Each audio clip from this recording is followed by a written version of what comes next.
Hello viewers, स्वागत है आप सभी का एक बार फिर से मेरे YouTube channel forestry now easy पे। So today we will discuss about the biotic factors. Okay, so what are the biotic factor that can affect our vegetation. तो चलिए वीडियो को शुरू करते हैं और यहाँ हम बारी बारी से देखते हैं कि what are the major biotic factors that can affect our vegetation.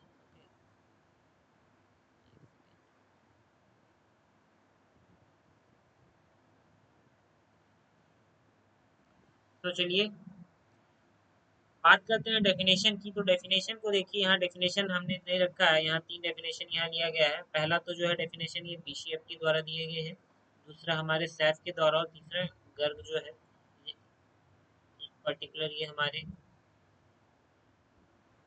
Forester हैं, इन्होंने दिया है ना।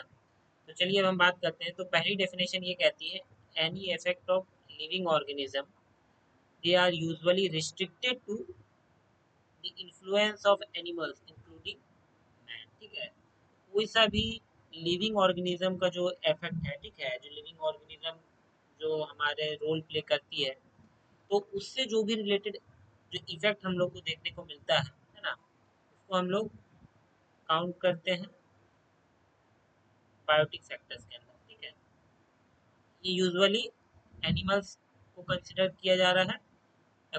साथ में इसमें इंक्लूडेड हम लोग भी हैं, ह्यूमंस भी इंक्लूडेड। ठीक है, दूसरी डेफिनेशन ये कहती है, any environmental influence of living organism। ठीक है, एग्जाम्पल में है shading by trees, trampling by heavy animals, firing by man.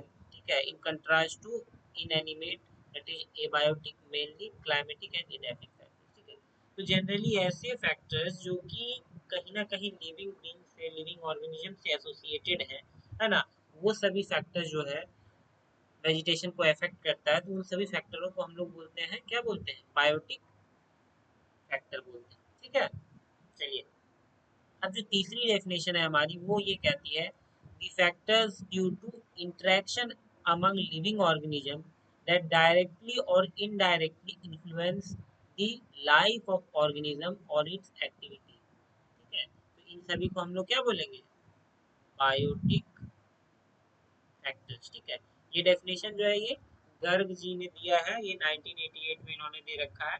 तो इन तीनों में से आप कोई सा भी डेफिनेशन जो है आप जो है अपने मेंस के पेपर में, फॉरेस्ट्री मेंस का जो पेपर है, आप उस पर लिख के आ सकते हो। बस आप उसको सोर्स में ये लिख देना ब्रैकेट में डाल के, इधर वो सैप द्वारा दिया गया है या बीसीएफटी द्वारा दिया गया है या गर्ग द्वारा दिया गया है। ठीक है, तो आपको जो इन तीनों में से पसंद आए आप उसको लिख सकते हो। इसके बाद हम बात करते हैं कि बायोटिक फैक्टर्स के क्या क्या जो हैं, फैक्टर्स जो हैं कुछ, वो क्या क्या है। तो पहले हमारे प्लांट्स हो गए, एनिमल्स हो गए, इंसेक्ट्स हैं, डोमेस्टिक एनिमल्स, इसमें wild life and domestic animal दो डिवाइडेड कर रखा है हम लोगों ने। तीसरा है मैन, और लास्ट है मैन। ठीक है, तो आइए इन सभी को हम एक एक करके देखते हैं। शुरू करते हैं प्लांट्स से। ठीक है, प्लांट्स के केस में क्या होता है कि ये कैसे वेजिटेशन को अफेक्ट करता है ना, वेजिटेशन को कैसे अफेक्ट करता है। तो देखिए पहली बात तो क्या है कि यहाँ कंपटीशन है ना। आपने कंपटीशन जो वर्ड है सुन रखा होगा, एक होता है हेल्दी कंपटीशन और एक होता है नेगेटिव, एक होता है नेगेटिव कंपटीशन। ठीक है, तो यहाँ इस केस में हम लोग क्या है, दोनों जो है ये दोनों पहलू है, दो साइड्स है कंपटीशन के। तो यहाँ पे क्या आपको देखने को मिलता है कि जैसे हमारा जो लैंड है उसमें क्या है, जो हमारी न्यूट्रिएंट अवेलेबिलिटी है, वो तो क्या है, वो क्या है, लिमिटेड है ना। और अगर आप वहाँ देखो कि जो प्लांट्स हैं उसके नंबर्स काफी ज्यादा इंक्रीज कर रहे हैं, ठीक है, नंबर काफी इंक्रीज कर रहे हैं, तो क्या है, जो हमारा न्यूट्रिएंट है वो तो लिमिटेड है। तो क्या होगा, कहीं ना कहीं जो है हमारे प्लांट्स के बीच में क्या होती है कि कंपटीशन बढ़ जाती है। ठीक है, कंपटीशन फॉर फूड इंक्रीज हो जाता है, और जिसके कारण क्या होता है कि वो एक दूसरे को अफेक्ट करने लगते हैं, एक दूसरे के साथ ही कंपटीशन होता है, और वो कंपटीशन जो है क्या हो जाता है, वो हमारा जो है ये नेगेटिव कंपटीशन का रूप ले लेता है। जिसके कारण क्या है कि ऐसे प्लांट जो खुद को सरवाइव करने में सफल हो जाते हैं वो तो कंटिन्यू कर जाते हैं, बट कुछ ऐसे प्लांट जो मान के चलिए अभी सीडलिंग सैपलिंग स्टेज में है, ठीक है, सीडलिंग सैपलिंग स्टेज में है, वो बड़े ट्रीज के साथ कंपटीशन कहाँ से कर पाएंगे, है ना। तो इसीलिए यहाँ यहाँ पे जो एक फेमस कोटेशन भी है कि सर्वाइवल ऑफ द फिटेस्ट, ठीक है, जो सबसे ज्यादा फिट होगा वो अपने आप को सर्वाइव करेगा। तो यहाँ ये कंपटीशन की इशू आती है पहली। दूसरी क्या है, पैरासाइट्स की बात, ठीक है। कुछ ऐसे प्लांट्स होते हैं जो क्या करते हैं, खुद के न्यूट्रिएंट्स को जो है ना वो दूसरे प्लांट से डिराइव करते हैं। वो जो अपना न्यूट्रिएंट्स वगैरह है वो खुद के से नहीं लेता, वो क्या करता है दूसरे प्लांट से वो क्या करता है एब्जॉर्ब कर लेता है ना।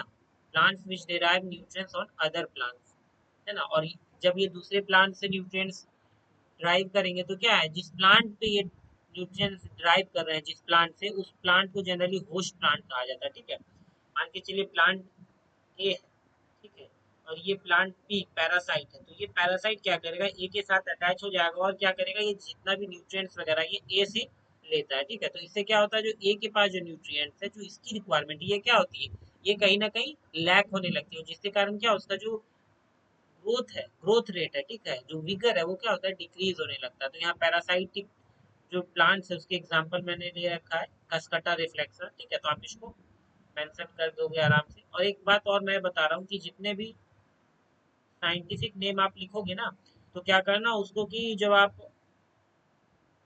एग्जामिनेशन में लिखोगे तो उसको आप क्या करना, जैसे ये मैंने लिखा कस्कटा रिफ्लेक्स, हमेशा याद रखना जो पहली जो पहला वर्ड होगा, ठीक है, उसका जो ये कैपिटल रहेगा, और जो बाद में आप लिखोगे उसका जो पहला लेटर है वो हमेशा स्मॉल होगा, और लिखने के बाद आप इसको अंडरलाइन कर देना, ठीक है।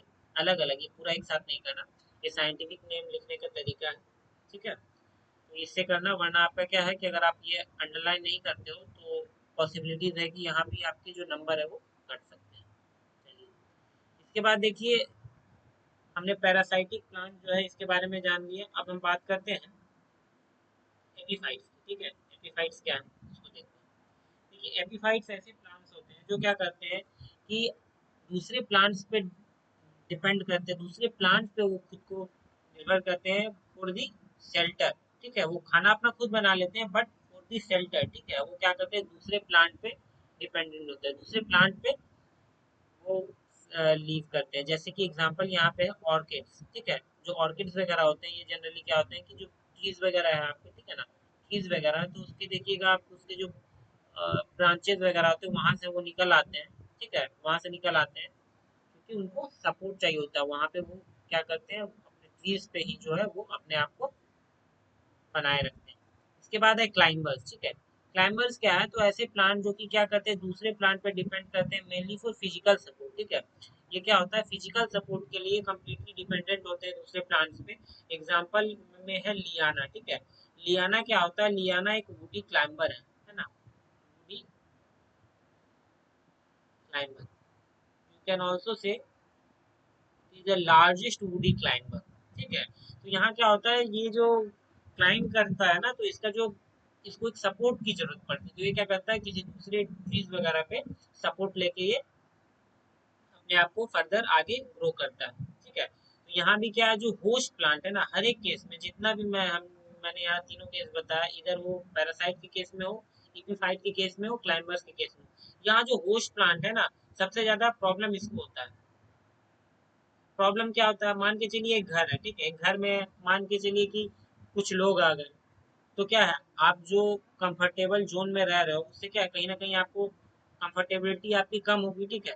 इधर मान के चलो जो आप पहले 4 आदमी का खाना बना रहे हो, अगर 2 लोग एक्स्ट्रा आ गए तो आपको 2 लोगों का खाना और क्या कर रहा है एक्स्ट्रा बनाना पड़ रहा है, ठीक है। और मान के चलिए आपके पास जो फूड वो लिमिटेड है, तो क्या होगा आपको क्या मैनेज करके चलना होगा। जहाँ आप 4 रोटी खा रहे थे अब आपको क्या करना होगा, अब आपको 3 रोटी से काम चलाना पड़ेगा, ठीक है। तो ये बात हो गई। उसी तरह केस मान लीजिए आप एपीफाइट्स में, अगर मान के चलो एपीफाइट से खुद का खाना वो लेके आया, लेकिन फिर भी क्या है उसको आपको जगह तो देना पड़ रहा है, स्पेस तो देना पड़ रहा है ना, तो ये इशू होती है, ठीक है। तो ये सभी दिक्कतें हैं हमारे बायोटिक फैक्टर्स में जो प्लांट्स के कारण आती है, ठीक है। इसके बाद आपने सुन रखा है वीड्स के बारे में, जनरली अनवांटेड प्लांट्स जो होते हैं जो हमें नहीं चाहिए खुद पे खुद उगाते हैं, है ना। तो इसको वीड्स कहते हैं। ये क्या करता है, ये कंपटीशन करता है, कंपटीशन क्रिएट करता है, कैसा नेगेटिव कंपटीशन, ठीक है। तो नेगेटिव कंपटीशन यहाँ करेगा तो ये क्या करेगा, जो न्यूट्रिएंट्स अवेलेबिलिटी है उसको क्या करता है वो अफेक्ट करता है, जिससे कि हमारा प्लांट ग्रोथ है वो कम होगा, है ना। जो सबसे आपने लैंटेना का नाम सुना है ना? ये बड़ा ही फास्ट ग्रोइंग वीड्स है। एक जगह जब हो जाता है तो फिर आप इसको कितना भी काटो हटाओ, लेकिन ये बार बार वहाँ पे खुद ब खुद ये रिजनरेट होते रहता है ना। और प्लांट जो है हमारे, जो वैल्यूएबल प्लांट्स है, ठीक है, वैल्यूएबल प्लांट्स है, उसको क्या करता है, इम्पैक्ट करता है। इसके अलावा फंजाई जो है, ठीक है, ये क्या करते हैं, कई सारे डिजीज क्रिएट कर देते हैं ट्री स्पीसीज में। तो इन सभी चीज़ों से ये अफेक्ट करते हैं वेजिटेशन, ठीक है। अब देखिए दूसरी बात क्या है कि कुछ जो हार्मफुल इफेक्ट्स है क्या है, पहला तो ये क्या करते हैं कि जो हमारा यंग क्रॉप्स होता है, ठीक है ना, उसको ये कवर अप कर देते हैं। मान के चलिए जो हमारा छोटा छोटा क्रॉप्स है, स्मॉल है ना, जो कि अभी बड़ा नहीं हुआ है, सीडलिंग या सैपलिंग स्टेज में है ना, सीडलिंग या सैपलिंग स्टेज में है हमारे जो प्लांट्स वगैरह, ये क्या करते हैं, मान लो पैरासाइट्स वगैरह, तो ये क्या करके इसको कवर अप कर देता है ना, इसके ऊपर इतना ज्यादा फैल जाता है कि बेचारा ये क्या हो जाता है, सप्रेस हो जाता है ना, और ये मर जाता है। दूसरा क्या है, ये जो प्लांट्स जो है, ये क्या करते हैं, एक्सेस अमाउंट में हो जाएंगे, कहीं पैरासाइट्स हो गया आपका, मान लीजिए फाइट्स, तो क्या करता है, कहीं ना कहीं कंपटीशन क्रिएट करता है। इसके लिए, फूड के लिए, आपका जो फूड है, वाटर है, ये सभी चीज़ों में आपको कंपटीशन देखने को मिलेगा, है ना। जिसके कारण क्या है, जो ग्रोथ है, इंडिविजुअल ट्री का ग्रोथ है, वो रिटार्ड हो जाता है। इसके बाद हम बात करें तो इसके बाद है आपका क्या, it makes grooves in the wood. चलिए मैं आपको मान के चलो, ये देखिए ये ट्री है, ठीक है, मैं ये ब्रांच ही आप समझ लो, ठीक है। अब जो पैरासाइट्स है, ठीक है, ये इस पे ऐसे मान के चलिए फैला हुआ, ये क्या करता है, ये जो पैरासाइट इसमें बना हुआ रहता है ना, तो धीरे धीरे क्या होता है, एक लॉन्ग टाइम के इंटरवल पे क्या करता है, यहाँ पे एक मार्क क्रिएट कर देता है, डिप्रेशन बना देता है, ठीक है। जिसके कारण जो हमारी क्या है, जो हमने जो अपना टिम्बर लगा रखा है इधर, मान के चलो जो टिम्बर है हमारा, टिम्बर जो है उसकी क्वालिटी क्या होती है, क्वालिटी जो है ना हमारी, डिग्रेड हो जाती है, ठीक है, क्वालिटी डिग्रेड हो जाती है। तो ये सभी हार्मफुल इफेक्ट्स।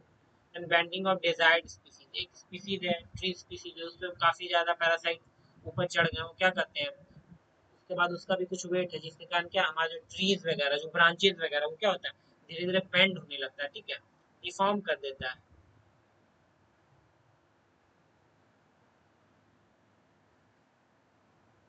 डिफॉर्मिंग इन स्ट्रक्चर, ठीक है, वो क्या करता है, आपके स्ट्रक्चर जो है उसको डिफॉर्म कर देता है। देन है हैम्परिंग इन रीजनरेशन, ठीक है, रीजनरेशन में दिक्कतें आती हैं।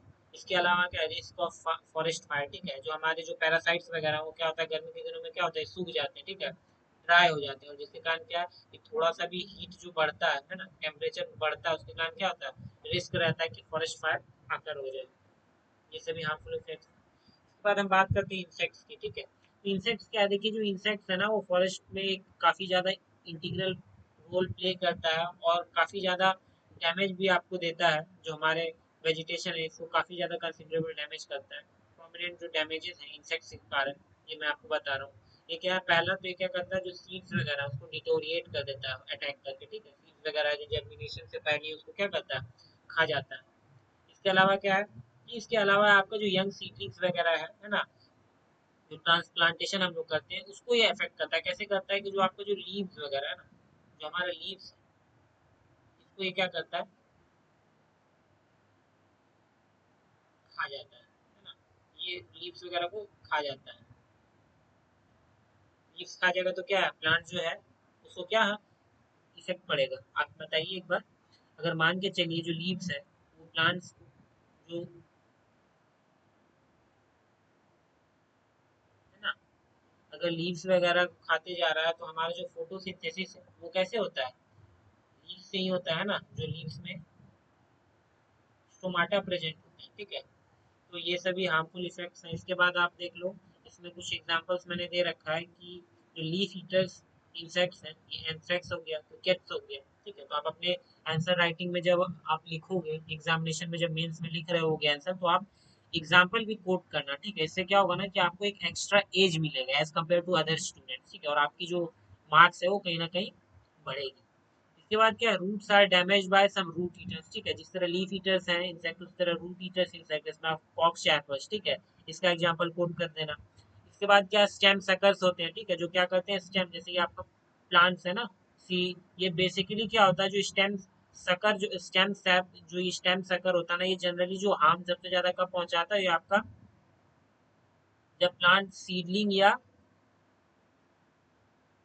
सैपलिंग स्टेज में होता है, ठीक है।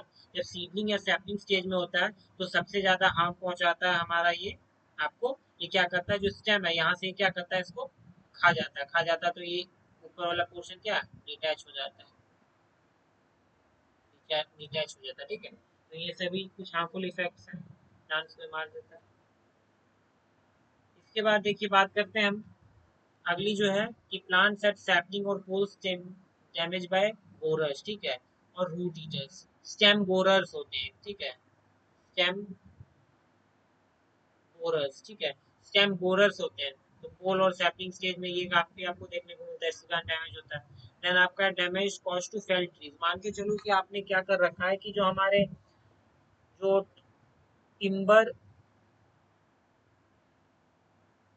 डेपोट्स होते हैं, ठीक है, टिम्बर डिपो जो होते हैं, जहाँ पे कि क्या है, जो हमारा टिम्बर्स है उसको क्या किया, हार्वेस्ट करके वहाँ कलेक्ट किया जाता है, कलेक्ट करके रखा जाता है, ठीक है, फॉर सेल पर्पस। वहाँ पे क्या है, जो रखा हुआ टिम्बर होता है उसको क्या करता है, टर्माइट्स लग जाता है, जो कुछ बीटल्स वगैरह होते हैं वो उसमें छेद कर देते हैं, तो ये सभी हार्मफुल इफेक्ट्स है इंसेक्ट्स के, ठीक है।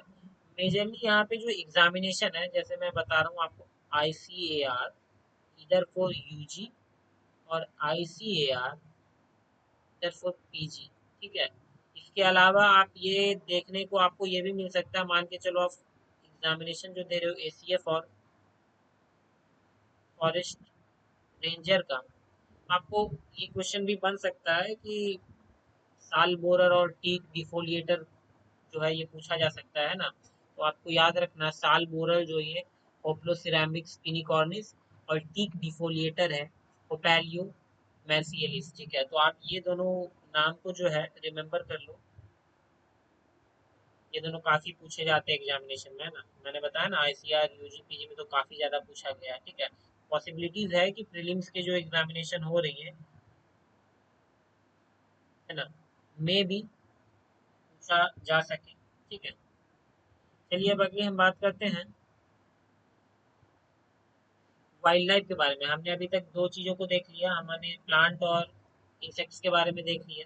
अब वाइल्ड लाइफ की बात करते हैं। वाइल्ड लाइफ को देखिए, हम लोग जो क्लासिफाई किए ना, ये carnivores, herbivores, rodents, reptiles and birds में हम लोगों ने कुछ क्लासिफाई कर रखा है, टोटल 5 जो है, ठीक है। इसमें से क्या है कि जो बर्ड्स का यहाँ मैंने एग्जांपल लिखा है ना, तो कुछ ट्री स्पीसीज मैंने ये देखी, जो बर्ड्स है इसमें कुछ मैंने ट्री स्पीसीज दे रखा है। सिट्रस देवदारा हो गया, है ना, इसको कॉमनली हम लोग देवदार कहते हैं। देन टेरोकार्पस मार्सुपियम है, पाइनस वॉलिचियाना है। ये सभी ट्रीज जो है ना, ये जो ट्रीज हैं ये जो है पॉसिबिलिटीज है इनकी मैक्सिमम, ठीक है, ज़्यादा चांसेस रहता है कि बर्ड्स वगैरह से इनको क्या होता है, हार्मफुल इफेक्ट झेलना पड़ता है, ठीक है, इनको नुकसान होता है। इसलिए ट्री स्पीसीज मैंने लिख रखी है, आप इसको मेंशन कर सकते हो अपने आंसर जब आप लिखोगे। इसके बाद देखिए, जो मोस्ट एक्सपेंसिव डैमेज क्रिएट करता है एनिमल, उसमें सबसे ज्यादा मोस्ट डैमेज क्रिएट करने वाला एनिमल है हमारा डोमेस्टिक एनिमल, इसलिए इसे नोटोरियस एनिमल भी कहा जाता है, ठीक है। नोटोरियस एनिमल मीन्स क्या है, काफी शरारती, ठीक है, काफी ज्यादा आपको डैमेज पहुंचाता है, ठीक है। डैमेज पहुंचाने की परसेंटेज है उसमें, ये मान के चलिए कि 90% डैमेज तो यही पहुंचाता है ना, वाइल्ड लाइफ एनिमल्स वगैरह में, एनिमल्स वगैरह में, ठीक है। तो सबसे ज्यादा इसमें डोमेस्टिक एनिमल है, ठीक है। अब देखिए, डोमेस्टिक एनिमल भी दो टाइप्स के यहाँ डिवाइड कर रखा है हमने, एक ग्रेजिंग एक ब्राउजिंग, ठीक है। अब ग्रेजिंग और ब्राउजिंग में डिफरेंसेस क्या है, तो देखिए ग्रेजिंग की सिंपल जो है, ग्रेजिंग की मैं आपको एग्जांपल पहले बता देता हूँ। ग्रेजिंग एनिमल में आ जाएगी आपको काउ, बफेलो, है ना। और जो ब्राउजिंग एनिमल है इसमें आ जाएगा आपका गोट, शीप, डियर। देन इसके बाद आप, है ना।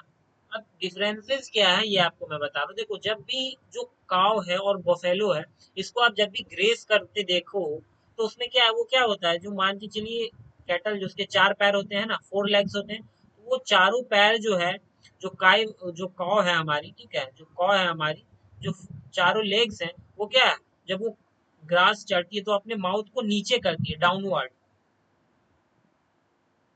डाउनवर्ड, ठीक है।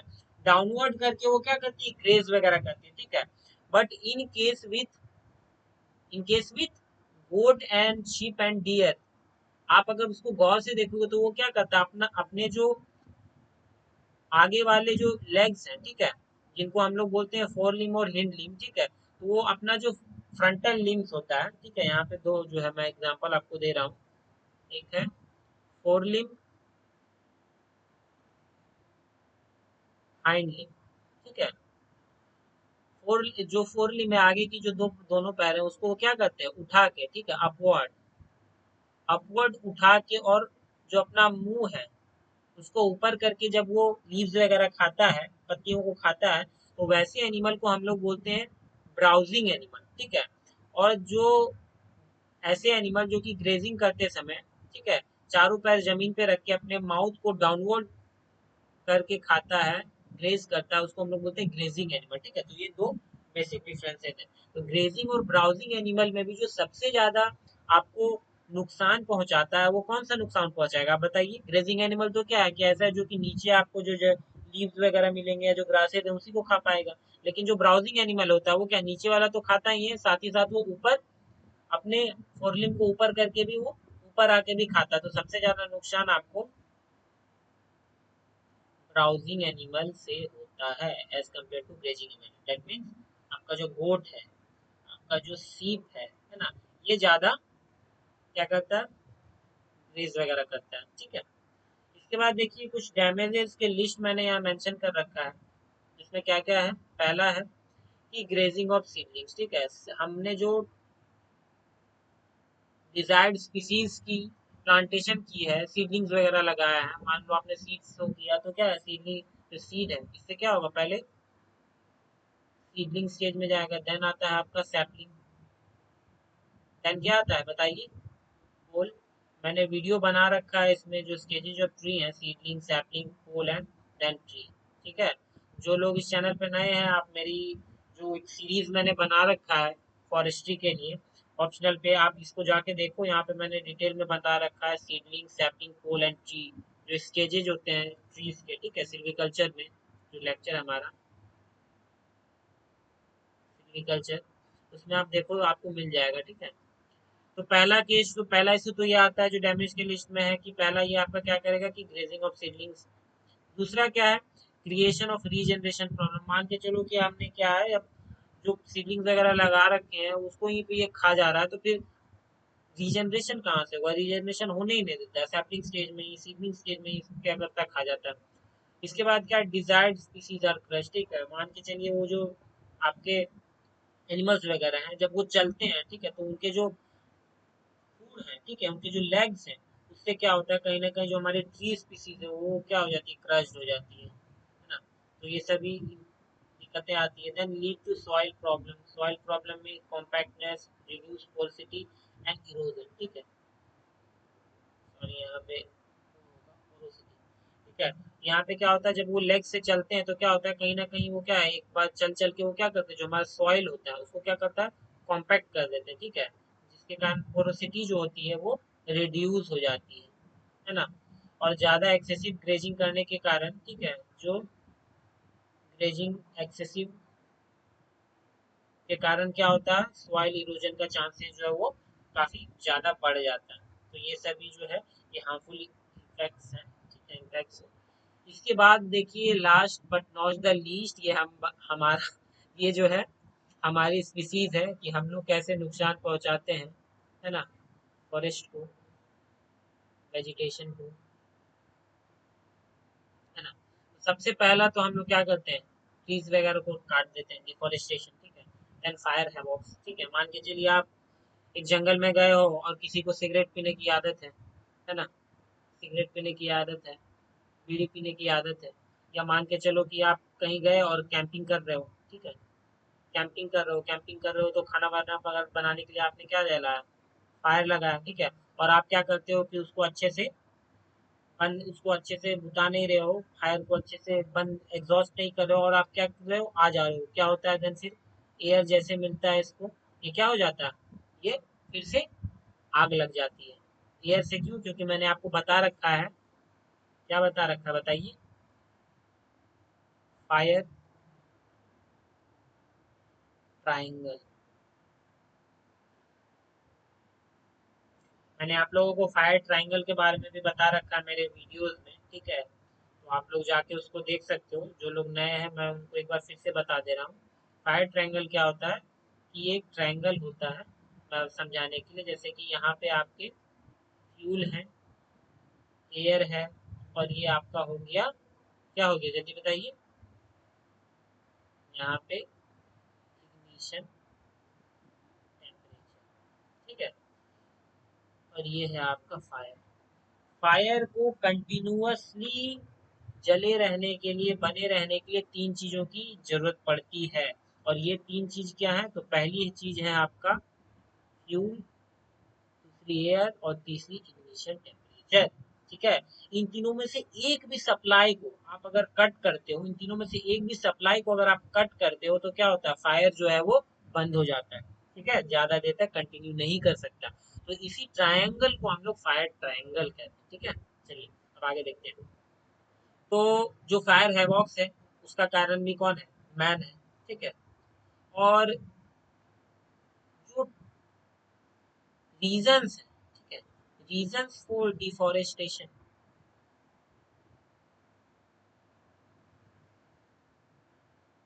रीजंस फॉर डिफॉरेस्टेशन, देखिए इसमें सबसे मेजर रीजन तो क्या है हमारा, ग्रीड है, ठीक है। हमारा सबसे ज्यादा जो डिफॉरेस्टेशन का जो सबसे बड़ा रीजन है ये ह्यूमन ग्रीड है, ठीक है। हम लोग इतने ज्यादा लालची है कि हम लोग अधिक से अधिक पैसा कमाने के चलते, अधिक से अधिक बेनिफिट्स के कारण हम लोग क्या करते हैं, ट्रीज, ऐसे ट्रीज जिनको काटने का जरूरत नहीं भी है, ठीक है। मैं मानता हूँ कि हाँ, कुछ चीजों के लिए हम लोग को क्या, एक मिनिमम जो रिक्वायरमेंट है, हमारी जो मिनिमम मिनिमम रिक्वायरमेंट्स है, उसको फुलफिल करने के लिए क्या, हाँ मैं मानता हूँ कि हम लोग को ट्री फेल करना पड़ता है, तो मिनिमम रिक्वायरमेंट को फुलफिल करने के लिए जरूरी है, ठीक है। बट एक्सेसिव जो हम लोग रेकलेसली फेलिंग करते हैं ना, बिना कारणवश जो हम काटते जा रहे हैं ज्यादा से ज्यादा पैसा कमाने के लिए, तो ये मेजर रीजन बन जाता है हमारा डिफॉरेस्टेशन का, ठीक है। तो इस वीडियो में इतना ही। अगले वीडियोस में मैं कोशिश करूंगा कि आप लोगों को एक लेक्चर बता दूं डेफोरेस्टेशन पे, ठीक है। डेफोरेस्टेशन और उसके मेजर रीजंस क्या क्या है, ठीक है, क्या क्या हो सकते हैं। तो इसमें मैं एक सेपरेट वीडियो बना दूंगा, इसके बाद वाली वीडियो आपको मिल जाएगी, कल मैं अपलोड कर दूंगा, तो आप उसको भी जाके देख सकते हो, क्योंकि डिफोरेस्टेशन जो ये काफ़ी ज़्यादा बर्निंग इशू है ना, बर्निंग इशू है इन्वायरमेंटल व्यू पॉइंट से भी। इस वीडियो में इतना ही। अगर वीडियो आपको अच्छा लग रहा हो, इस सीरीज से आप जुड़े हुए हैं, तो इस वीडियो को जरूर से जरूर लाइक, सब्सक्राइब और कमेंट कर दें। और इस हमारे जो इस चैनल पे नए हैं, वो मेरे चैनल को सब्सक्राइब कर लें, ताकि जो रेगुलरली जो वीडियो यहाँ अपलोड की जाती है ना, तो वो आप तक रेगुलरली पहुँचते रहे। Thank you and have a nice day.